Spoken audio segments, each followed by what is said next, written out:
સ્વાગત છે। તાપીમાં બે બાળકોના પાણીમાં ડૂબવાથી મોત નીપજ્યા।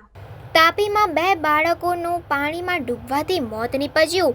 નિઝરના દેવલપાડા ગામના બે બાળકો ઉકાઈ જળાશયના પાણીમાં નાહવા ગયા હતા, જ્યાં ઉકાઈ જળાશયના ઊંડાણમાં ડૂબી જવાથી બંને બાળકોનું મોત નીપજ્યું છે। મરણ જનાર જીગરભાઈ વિલાસભાઈ પાડવી તો બીજો રુદ્રભાઈ સંજયભાઈ વળવી, જે દેવલપાડા ગામની શાળામાં ધોરણ 7 અને ધોરણ 6માં અભ્યાસ કરતા હતા।